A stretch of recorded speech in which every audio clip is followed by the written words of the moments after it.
What's going on? And as you know, I do this segment where I do artists give up their influences and favorites, and then I can make some observations based on who I'm talking about. This episode is going to be about Herbie Hancock, and I'm going to read you some of the people he mentions, and I'll give my thoughts and takes of how I hear it in his music. It started off when he was a kid.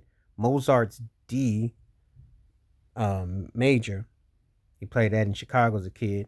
Mozart was a big influence, which is pretty standard when you understand the classical interpretations of how Herbie Hancock plays. That would make a lot of sense.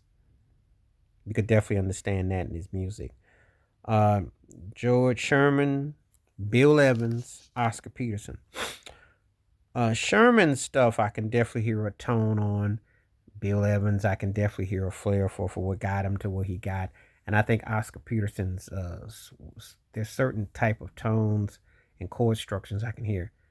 When you listen to Herbie Hancock's music, obviously the different intervals that he went to from when he played in the '60s with Miles Davis until his solo career, and before he went into a groove bass, just the different totality, pre-Headhunters, his ability to switch up and get funky, his ability to do classical, his ability to do pop, different records, and the way his tones and phrasings are has a very distinctive type and feel to it.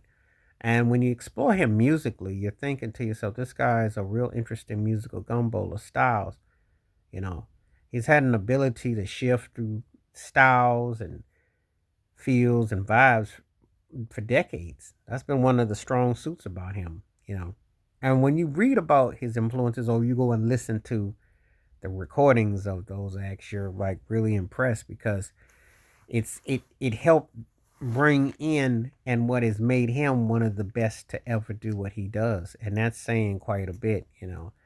He has an incredible innate ability to really, you know, structure his music so well, and it's just amazing when you think about it. So I've you know been just like been a fan forever. When I listen to his work, I think that he's one of the most important uh, musicians associated with jazz ever. Because if you understand how, regardless of where you come down on him, but when you hear his musicality, you know, for some people, I go back 42 years ago with Rocket, and he was doing hip hop based grooves in his music.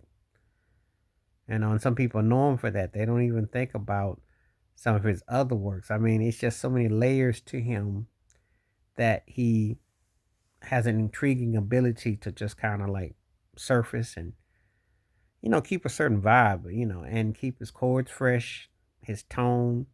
It's just the way he has been able to sustain, and he keeps a balance of one foot with towards the old school, one towards the new school. So it's a lot to kind of take in with him, but I think that's one of the things that makes him work, though. So you know, um, he's definitely an artist that I've had much respect for. So I think that's, you know, this is just another example of that. So anyway, those were some of his musical influences. And if you see anybody or anybody else you think that probably influenced him before he worked with Miles Davis and others, but he worked with a whole lot of great talents. Let me know what you think in the comments, though. Please hit like, subscribe, welcome thoughts, comments, and I do respond. Thank you. Wash your hands.